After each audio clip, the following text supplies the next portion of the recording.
The Apple Spring event was real. It did happen. Let's talk about it. All of that and only that today on the Tech Summit Podcast, episode 46? 45. 45. I'm getting a bit of ahead of myself. Yeah. I'm Chris. I'm Francisco. And of course, if you guys are watching on YouTube, all of that social media stuff will be at the bottom of the video. And if you're listening on other podcasting platforms such as Spotify, Apple Podcasts, and things of the like, then do make sure to check out the description of each respective episode, especially for this one. And we would also like to extend a very warm welcome and, well, more so thank you to all of our patrons so far for contributing here. And I would actually like to give some of them a shout out over here. So we have Omar, we have Armani, we have Maury, we have Trevor, and we also have one more person I am forgetting, Rick's Rocks. There we go. Yeah. So far, we got five patrons on our back. Thank you so much. And those of you that went with the tier 2 and higher qualify to participate in the giveaway of the Stereo Lava right here. This is a pair of ANC headphones. And again, if you are interested in winning these headphones or any of the future prizes coming up, and spoiler alert, next month we're going to be giving away a Stream Deck Mini. So do stay in tune for that, because that is going to be a very special giveaway, especially for those streamers among us. And yeah, but that's not the only thing that comes with being a patron. You also get bonus episode of the Tech Summit Podcast Uncensored, where we use bad words. That's correct. Indeed. Very bad words. Yes. And you've all been great. Thank you so much. Again, remember, don't forget to pledge. And yeah, you had something to say? Yeah, we're just going to jump right into this. Yeah, let's go. So the Apple event, the little spring event that Siri accidentally leaked, turned out to be true, April 20th. And we had quite a bit of stuff. Well, not loads of stuff, I personally think. You know, it was... I wonder if Apple is just like kind of thinking Siri is too smart for her own good. They just updated, not realizing that people were going to ask about it. So there's a couple of things. Like I said, I don't really think it's a huge earth-shattering event whatsoever. A lot of people are trying to paint it up that way. I personally don't really think so. I think we should start with the lesser items first before we get to the big three. Okay. All right. So first things first, we have Apple Card Family. They announced you can use your Apple Card and like sort of allow other people, to use it as sort of like a family system. I've always wanted an Apple card.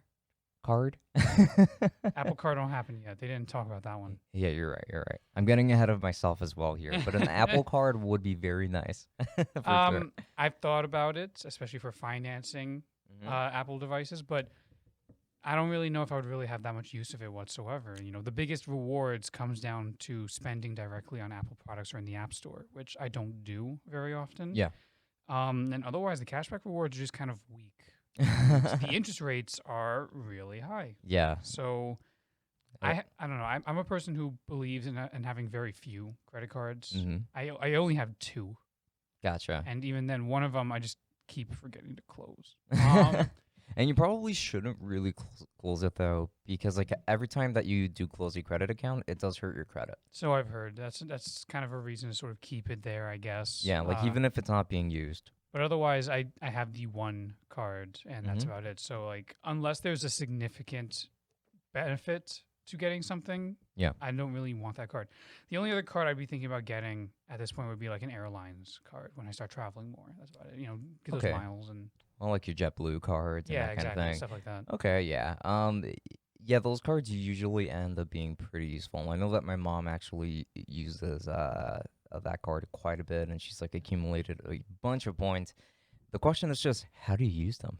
At the end of the day, yeah. So, yes. Next, Apple Podcast subscriptions, helping you support your favorite artists. Bless you. Thank you. So Apple Podcast subscriptions, all of this, by the way, I'm getting the recapped stuff from Tech Radar. Thank you, guys. It's going to be a wide variety of different authors on Tech Radar. So thanks to all of you. I'm going down that list is going to be a lot. So yeah, don't worry. Hit But me. yes, so Apple Podcast Subscriptions is a premium subscription service to bring early access and ad-free listening to subscribers starting in May. Okay. So if, say, for example, any of our listeners are somehow listening on Apple Podcasts, I suppose you can listen to us without ads starting. Indeed. And you know, what at a that point. fitting episode to bring this up as well. Huh? Very much, yes. Okay, let's see. Ted Lasso Season 2. I don't even know what Ted Lasso is. I'm guessing it's an Apple TV exclusive. Or Yeah, I believe it is. It is. But, Yeah. So, it's for Ted Lasso fans in the audience, check that out. Yeah. Yeah, all there you go. right, yeah. Season 2 Ted is the Lasso, reality. yeah. just sort of roping us in there. iPhone 12 is now coming in a purple color. I did see an unboxing actually from MKBHD. God bless his soul. And the purple iPhone, in my opinion, it's just too much of a washed out purple for it to be all that appealing. I have no strong opinions. For me, a lot of these colors, they look nice, but it ends up being a moot point because you're going to cover it up in a case anyway. I know you can get one of those transparent cases or whatever, but like no one's going to see what color my phone actually is because I have a case on it. Yeah. I mean, like, I will know what color it is, which is why I will probably still be a little bit self-conscious about that. Like, I do have a black Google Pixel 4 over here, and I know that, and I pride myself on that as well, because I think that black is the nicest color for it, personally. Right. Okay, so What's next? Apple TV 4K. Doesn't have HomePod speaker, sadly, but it can now process images using the A12 chipset from recent iPhones, so we can do high frame rate HDR. Ooh, okay. So now we have like a pretty strong competitor in the streaming box service. So going off of Tech Radar here, quoting them directly, this isn't going to change movies that much, but it will help make sports look better, and you can now stream your 60 frames per second Dolby Vision movies that you shot on your iPhone directly with AirPlay.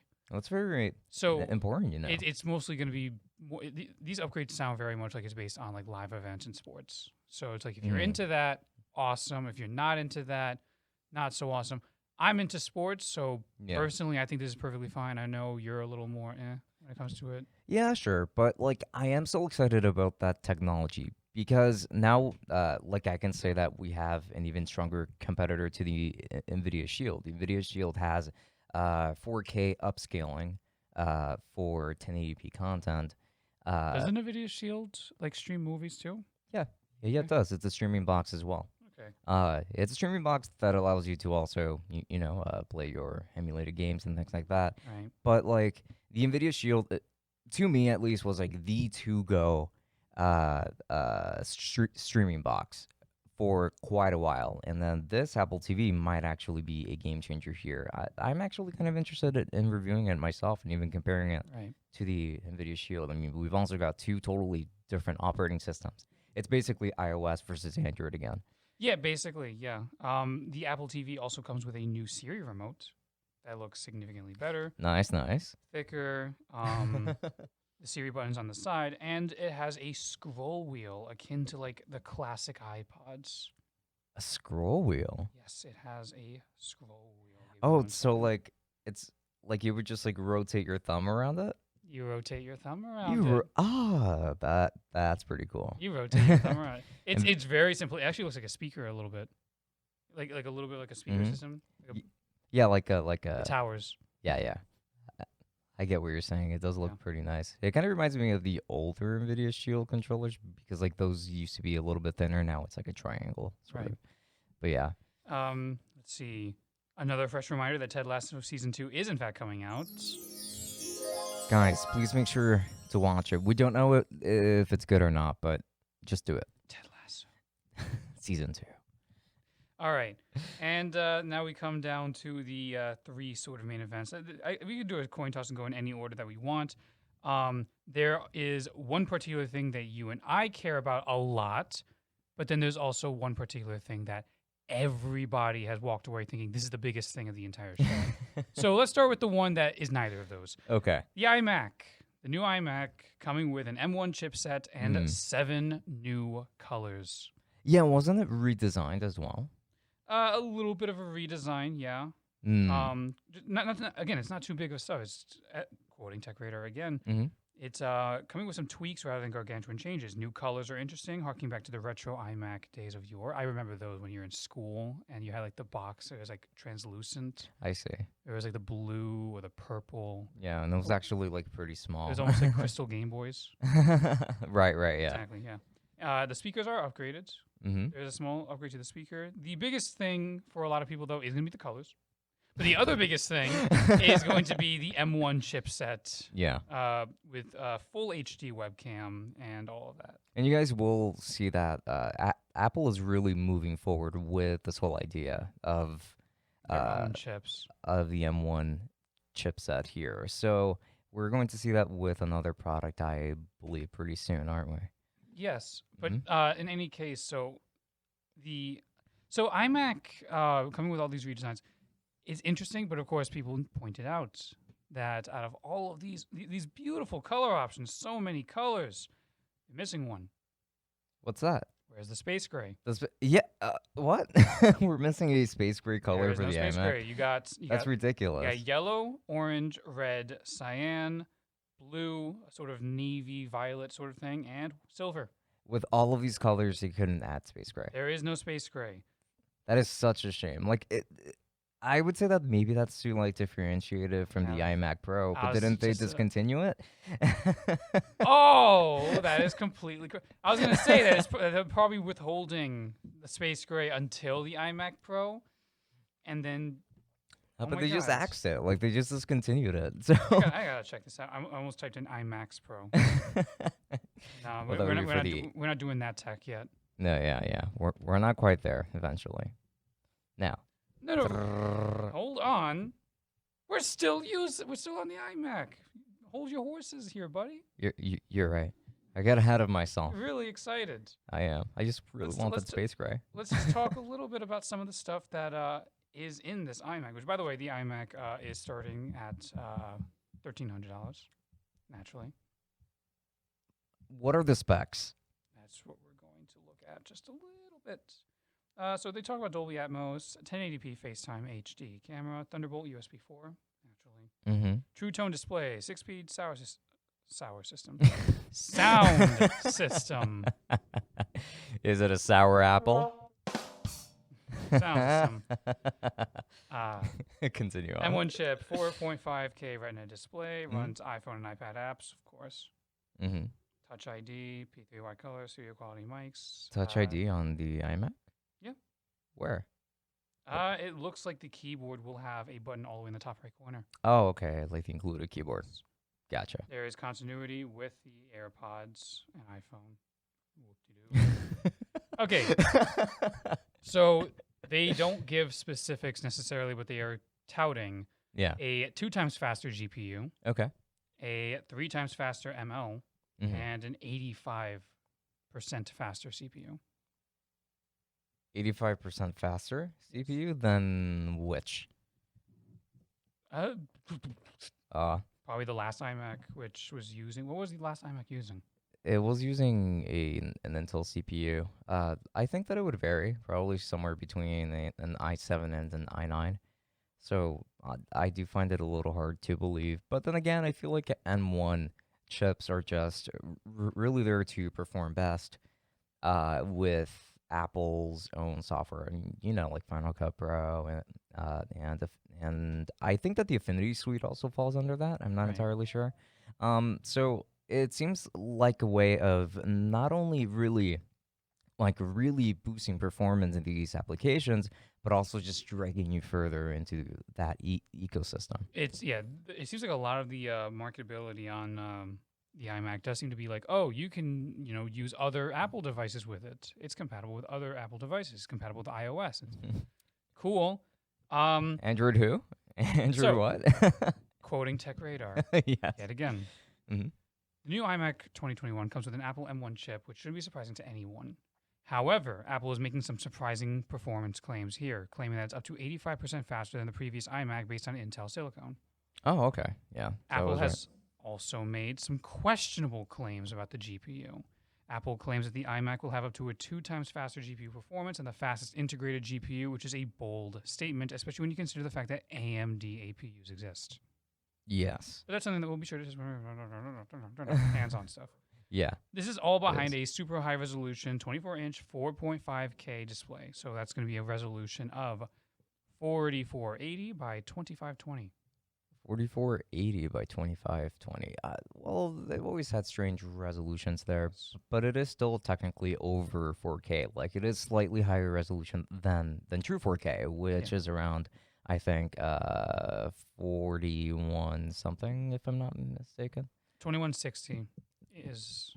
Well, that's not like true 4K per se. Like, that's like right before you actually hit 4K, but but like rounding up, it is technically still 4K. Okay. Yeah. Let's see. This display will feature a P3 color gamut and will apparently be able to hit the same 500 nits of brightness that a MacBook Pro can hit, which is super bright. Yeah. You'll also get Apple's True Tone technology, which, love it or hate it, is becoming the norm for Apple displays. It is nice in my opinion. And of course, the M1 is based on the same CPU architecture as the iPhone, which means you can easily integrate your favorite iOS apps into your workflow without having to pull out your phone. That's interesting. So now I guess that the App Store is now going to work a lot more nicely onto Mac OS, it seems. We're going to get to that stuff. I have some comments. Okay. But we'll talk about that in a moment. Sure. Another little interesting factoid here is that the iMac is so thin that it cannot fit a headphone jack on the back. So they... Hold it. I wasn't finished. Go ahead. So they stuck it on the side. So before you sit there laughing, thinking, "Oh my God, they removed the headphone jack." No, they didn't. They shifted it over to the side. They put it on the They side, put it on the side. like on the basically where the bezel is, right? Probably, yeah. Oh, that's so weird. But at least it's still around, and technically it's easier to reach. I was about to say, I feel like it's weirder to have it in the back because you're just fiddling around. Keep in mind, I've never owned a Mac myself. Mm-hmm. All of my Mac experience is what we've used in schools. Right. So, like, I don't know. For me, I think that's a perfectly fine change. I have no problem with that. At least they kept it around. Yeah. I had to say, but still, like, Jesus Christ, you really got me with that one. That was a good hook. Now, we have 2 more things to talk about. Yes. And I know you're being antsy, but we're going to flip a coin to figure out what we go with first. Heads is going to be the thing that we really want to talk about, and tails will be the thing that everyone has been really raving about. Okay? Okay. No 2 out of 3. Flip a coin. Just one chance. It's giving me the notes apps. Give me a second. Flip a coin. Wait, but like, don't you want to call it first? I already did. Oh, It's okay. heads. You get your wish. Yes. Okay. All right. Here we go. So, get us going. So, it looks like the new iPad Pros are going to have M1 silicon, and that is, to me, very exciting. I think that if any piece of Apple hardware should have M1 silicon, it should be the iPad Pro, because the M1 is just meant to work best with like Apple's own ecosystem of software, and there's no better place to put it than on the iPad, where you're most certainly locked in, since like you can't just download Premiere Pro on there or like DaVinci Resolve or anything like that. Like, you are stuck to what Apple gives you permission to use. So it's just the best thing to do for the iPad Pro, and I'm sure that will significantly boost performance. I really want to get one. I'm concerned. Why? I have my concerns. So, just for the people who weren't paying attention necessarily, they did, in fact, announce a new iPad Pro for this year with an M1 chipset. That's the biggest thing that is coming out of it. So basically the exact same chipsets that they're using on the actual MacBooks. And in this case, the iMac even. Mm-hmm. It's also a new mini LED display, which, well, this is where things get a little bit dicey because it depends on which model you go with. Because they basically have 2 different models of the iMac Pro. Of the iMac Pro? Yeah. There's 2 different models depending on how much you pay. Wait. Okay, so like, is it the iMac or the iMac Pro? This is the iMac Pro. iMac Pro, okay. They have 2 different models. You have the 11-inch model and the 12.9-inch. The 12.9-inch iPad. model. You meant iPad, bro. iPad, excuse me. Not iPad. I was saying iMac. yeah, you were saying iMac. It's not my day, guys. That's for the shame corner. I am in the shame corner. I currently reside in the shame corner. So, yeah, there's a 12.9-inch model and an 11-inch model. Yes. The 12.9-inch model is the one that features the 10,000 mini LEDs, 10,000 mini LEDs display, 16 gigabytes of RAM. For a tablet, that's actually 16 gigabytes of sick. RAM. Yeah. And storage that can go as high as 2 terabytes. Right. I don't see myself opting for that option, though. The 11-inch model does not go that far. And I believe the mini LED display, I'm going to double check on that one real quick. iPad Pro. It sounds like the iPad Pro might be sticking with IPS, right? I believe so, yes. Aw. I mean, that's not really a bad thing, necessarily, because, like, their IPS displays are absolutely beautiful. But, yes, M1 XDR. It's an M1 chip. It's an XDR display for the 12.9-inch model. The simple fact of the matter is, though, that the 11-inch model does not have the exact same display. Interesting. To put it in perspective, peak brightness on the 12.9-inch model is 1,000 nits. That is insane. And in HDR, 1,600. That is insane. With a 1,000,000 to 1 contrast ratio and a P3 wide color gamuts. Okay. So what I'm getting from this is that the concern might just be that peak brightness for the 11-inch model is 600 nits. No, those are not my concerns. Okay. I'm just going over the current facts. Of course, there's 5G support. Cameras are nice. I believe there's actually a wide-angle lens on the front-facing camera now, I believe. Okay. Well, that's actually pretty cool, I would say. Yeah, and of course, yeah, like I said, 16 gigabytes of RAM if you go with the 12.9-inch model and the higher end stuff, and then maybe 2 terabytes of RAM. That's when you start reaching like the 1,600. Wait, range. 2 terabytes of RAM? That is a super.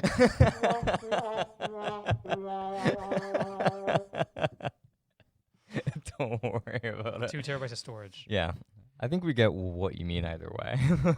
Now, the thing that has me very interested is the iPad Pro, the most basic model. So the 11-inch model with 8 gigabytes of RAM and 128 gigabytes of storage, which I know doesn't sound like a whole lot, but frankly, for what I'd be using it, I wouldn't really need that much space because most of the stuff would be transferred out anyway.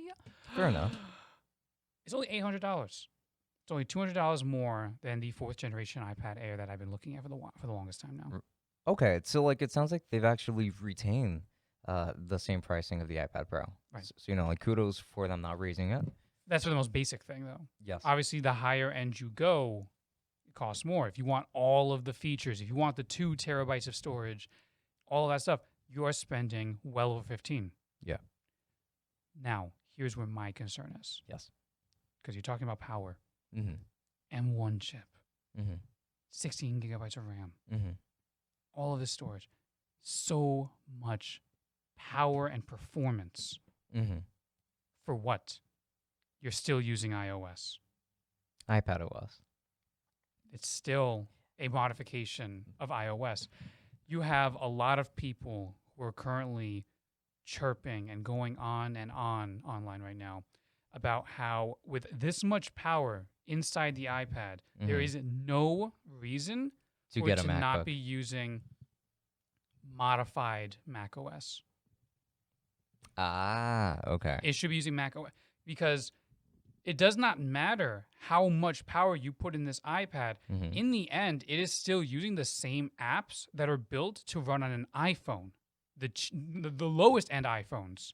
So it's like, cool, you have all of this power to use Procreate, which you can use on like an iPhone SE or the most basic iPad, or Sculptress or Sculptura or Forger, the 3D sculpting apps that I'd be using. Yeah. You still run into a possible wall of how much can you really use that power, because in the end, that app still needs to be able to work with other weaker hardware, including, again, iPhones. Yeah. You know, with this much power, you should absolutely be able to just use Mac OS apps.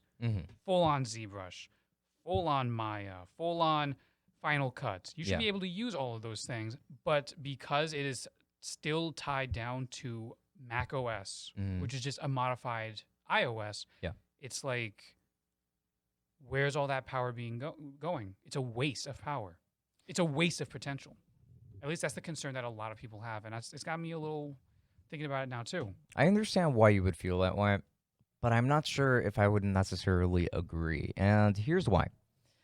So apps like LumaFusion, for instance, even though they perform fantastically on my 2018 iPad Pro, the 11-inch model, still like something like this could allow you to still get a lot more work done, even if you end up not using all of that power, all of that potential.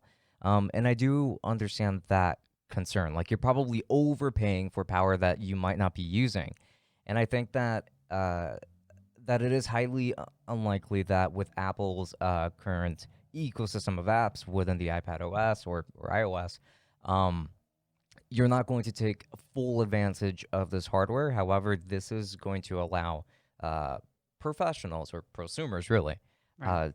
to just be able to get a lot more done with this hardware. So, like, Yeah, I do support but Apple's decision here. But you run into a problem there because a lot of those prosumers and professionals who will be using these things, they're going to see that, oh, it looks super powerful. And then they're going to see that they still can't use the apps that they want to use on it. And they're going to be like, all right, back to my MacBook, back to my iMac. Like, I feel like, again, the lower end iPad Pro is one thing because $800, whatever, that's one thing. I am seriously debating getting it compared to the Air, which I was previously leaning towards. Right.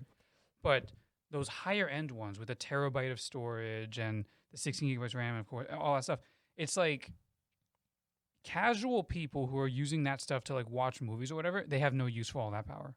Certainly not. True that. And the professionals who would have use for all of that power find themselves limited by the operating system to where they just go towards the other products like a MacBook or an iMac. Either way, that's a dead zone where it's like, it feels like Apple is like intentionally limiting themselves by increasing all of this power, but not really letting people use it the way that they would want to, because otherwise it's just a waste. I personally think. They've been known to do that in some ways because at first, like when the 2018 iPad Pro first came out, it was still using iOS, not iPad OS, because iPad OS at the time didn't even exist. And then later on, they gave us iPad OS, which allowed us use of the Files app and things like that. Hopefully, they will listen to your criticism and other people's criticism in that iPad OS probably should be a lot more robust now that they're going to add this much more power to their to their iPad Pros, or just straight up give us the option to be able to use maybe a touch-friendly version of Mac OS, right? So, like, I do see your point, and I do hope that they end up doing something about it. However, I do like the idea of the iPad Pro being that much more powerful because I personally would much rather get an iPad Pro over a MacBook because I draw a lot, and I like to draw on the display and things like that. Oh, no, yeah, I love the idea. I love the idea of all of that power. It's just, and of course I am talking a lot of conjecture just because, what's it called? Like, I am talking a lot of conjecture because the thing is, in the end, there's really not that much data or research when it comes to, say, for example, the 3D sculpting apps online, because most people do not use those apps whatsoever. Like a lot of 3D artists or whatever, they will simply just say, get a Wacom and use it on your desktop, and that's it. So there's not as much information when it comes to the power usage and stuff like that of these 3D apps compared to, say, Procreate, which I personally think the higher end model of the iPad Pro is overkill for Procreate. You do not need all that power for Procreate. For Procreate, absolutely agree, yeah. Like, unless you're doing full-on animations in, like, a mobile version. Does Toon Boom have, like, a mobile equivalent? I don't know if it does. However, Procreate does allow you to make animations, and there are still things like Clip Studio that you can use on there, and it does feel like the full suite of Clip Studio Pro. So at the end of the day, I think that when it comes to animations like that, I still don't think that you're going to end up using up all of that power from the iPad Pro, Right. even if you end up making like full scale animations on these. But it will make it so that there is a lot more room for you to be able to do a lot more, which is something that I can appreciate. No, it's really cool. It's just I wish that things are a little bit less constricted. Yes. It seems by the operating system. Mhm. I don't know. Of course, iPad does come out. The iPad Pro does come out in mid-May, and I'm guessing either one of two things are happening. Either you will have your hands on one and we'll review it, or I will get my hands on one And we'll I'll review loan it so you can review it. Yes. Of course, though, if I'm the one getting it, it's going to be, again, probably the lower end model, just because I feel like That's fair. I like the idea of the higher end model. I do. Yeah. But if I get that higher end model, I need to know for a fact That you're going to be using it. that Forger or Sculptor is going to take advantage of it. Because if it's not going to take advantage of it, why am I spending that much money on the upgraded model? You know? Totally fair. I mean, it feels like a logical step forward that it would be able to handle it. Mhm. It feels like it's right, but I don't know. And guess what? Not enough people use these apps out there to really be able to like give us that much feedback on it. Yeah. I do know Forager is apparently kind of a battery hog, so I'm very interested in seeing if the battery life is any good on the iPad Pro. I don't think there's that much information on battery life yet. So when it comes to the M1 chips, like when it comes to the MacBook Air and the MacBook Pro, it has been said that it has dramatically improved battery life on both devices. Okay. So hopefully that will be the case as well for the iPads. And in the case of the 12.9-inch, when it comes to the mini LED display, I believe that display is also supposed to be more battery efficient than your typical Apple IPS displays. I believe they're both using mini LED, but the 12.9-inch is XLR on top of it. XLR. XZR. Oh man, imagine if I could plug in this microphone to my iPad. XDR. Excuse me. Got it. It's okay. There are differences in the display between these two models. You're making my day today. I will say, I also lean towards the 11-inch model, not just because it's cheaper, but also because it is smaller and therefore it's easier to carry. It would achieve the original goal I set out to even get one of these things for, to be able to very nicely just carry it with me, just take it out and do my thing on the train while I'm heading over here. Yeah. Because of the traveling and anyway. So yeah, iPad Pro, that's a big thing for us at least. Yes. But that was not the biggest thing. Of course. For everyone else. There's something that was much bigger that others care about way more. After years of speculation and talks about it possibly happening, AirTags are finally here. But nevertheless, that doesn't really matter compared to Ted Lasso Season 2. It doesn't. You're right. That's still a big news. And I ruined the joke, man. I am really off today. I really ruined the joke. It's okay. It's okay. I can't do this anymore. Can we start over? Yes, let's just start over the entire recording from the top.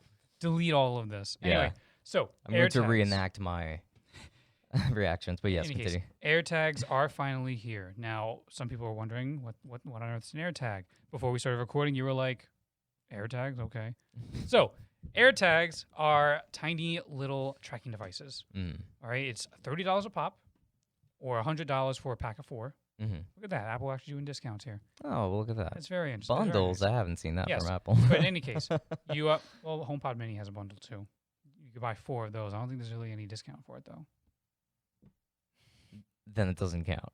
Anyway, so it's supposed to be a little clipping device that you just sort of clip onto something that you want to like not lose. And using the upgraded and updated Find My app, on your Apple device, you can know exactly where it is at all times, which sounds kind of but at the same time, it's actually kind of a huge deal because the big example that I was thinking of when they announced this and they were talking about it is luggage. Clip it right onto your suitcase, and you will always know where that suitcase is. There is no excuse for TSA to say, oops, we lost it. Because you can show it to them. It's right here. There was another brand as well that was making... Tile. Yeah, there you go. Yeah, and Tile. For the record, Tile has already formally raised a complaint about Apple and saying that Apple might try to drive everybody out of business and be anti-competitive by introducing the AirTags? I mean, the AirTags probably only really work with Apple devices anyway. It is only in the Apple ecosystem, definitely, because you have to use the Find My iPhone app. Yeah. So, like, if you're not within that ecosystem anyway, then you probably doesn't matter. don't even need to worry about it. Of course, AirTags existing does kind of mean that the entire market of people who use Apple devices are now going to lean towards that instead of Tile. Yeah. So Tile is basically kind of raising a complaint and being like, how dare you? Your previous tactics are going to drive us all out of business. And different subject for a different episode. Okay. Yeah. Yes, but... possibly even a different podcast altogether. Yeah. Maybe the bonus episode even, if you guys are interested in that. Now do make sure to check that out in the description through our Patreon. But with that said, yes. Yeah. But in any case, I think this is actually a really cool device. As someone who tends to lose things a little bit, it is nice to just have that peace of mind of knowing where something is. I'm not sure. I imagine you could attach it to your keys. Yeah. I imagine You totally could. I imagine you could totally clip it to your keys. Backpacks and luggage are like the biggest examples that people are thinking of. Yeah. So when it comes to that, my only concern is that, well, like tiles, I always consider tiles to be pretty expensive. And I could only imagine that Apple isn't making it any cheaper for you to be able to use it. So as it currently stands, AirTags are $30 Per tag. $30 per tag. With a year's worth of battery life, give or take. So then what happens when the battery runs out? The battery apparently can be replaced. It can be replaced. The battery is replaceable. How much is it going to cost? They didn't say. Okay. But the battery is replaceable. Year-long battery life. I wonder. I want to imagine you could turn it off if you're not using it. Like if you're not traveling anywhere, you could just turn it off and then turn it back on when you're traveling or something. I want to hope. I mean, I guess so, because like when you buy one, I don't think it's going to be turned on the entire time. You know, like you only have 1 year to buy it. Exactly. It's like, gotta replace the stock here. All right, no worries. But in the editing, I'll take care of that little slip up. Did I say something? You did. I said stock. And right before that, you said shh. No, I didn't. Yeah, you did. We have to replace the stock. I'm pretty sure I heard something else. I did not say that word. Trust me. Okay. All right. I'll trust you. Have faith in me. I'll trust. I have faith in you. All right. I did not say. Okay. But in any case, just please don't hurt me. So $30 a pop. I mean, $30 I feel like isn't too expensive for this device because, real talk, how many are you really going to be getting? Like, I imagine myself only getting one. I imagine myself getting a couple though. Like I would put one on my keys. I would probably, well, maybe not put one on my phone because I always have to have my phone on me. But I would put one in my wallet maybe. If you can fit in your wallet without like, I don't know. I mean, it seems kind of thin, but I do have a rich wallet, so that might be a little problematic. Oh, for your wallet, forget about it. Yeah, but I guess I would also put it on, well, my backpack, luggage as well. Luggage is definitely the biggest thing for me because when it comes to my backpack or my messenger bag or whatever, I usually have it very close to me wherever I'm going, so I don't have to worry about it getting lost. Luggage, I would definitely do that just to play it safe because I do not want to be one of those people who runs into the horror stories of losing luggage and then you spending like hours at the airport trying to find it. It's like, I wouldn't do that. I'd rather just put a tag on it. Of course, that would be assuming that I was using an iPhone, which I'm not. Yeah. It's okay. Now, I will say another place where I would put that tag is probably my Yu-Gi-Oh deck because I don't want to lose my deck. I've spent so much money on that deck. Now you get one. Now you get one. Well, there you go. Yeah. And now we're both in the shame corner, but I think that's pretty much everything, right? Yeah, more or less. It's a very interesting event. Nothing too big. There was no AirPods 3. There was no new iPhones, which this is not usually the time they do that. And I still believe they're gonna skip this year. I mean, they might, like, if they use all that silicon for the M1. Yeah. There was talks about there being an iPad Mini 6. There wasn't one. At least not really, there wasn't. There was rumors about an iPad Mini 6, but no, there is not. Otherwise, I would have talked about it, Fair enough, But to be fair, we got a decent trade-off. We got Ted Lasso Season 2. Yeah, we did. Honestly, That's- I can't ask for anything better That's than far that. better. But of Yeah. course, with that said, thank you guys for listening to the Tech Summit podcast. If you want, the social media is at the bottom of this video if you are on YouTube. That's right. And if you're listening on other platforms, you make sure to check out the description of whatever platform you're listening on, such as Spotify, Apple Podcasts, Anchor, etc. And of do not course- forget, the giveaway for the Cicero Lava is concluding soon since we're reaching the end of April. We will be announcing the winner as well. And again, thanks to all of the patrons for participating. Next month, we're going to be giving away Stream Deck Mini. So if you're a streamer or interested in streaming, do make sure to keep an eye out for that. And of course, always please subscribe to the Patreon for bonus uncensored episodes, as well as being entered for this giveaway and all others going forward. But Exactly. of course, This is Francisco. and Chris, Enjoy. good night. Travel well.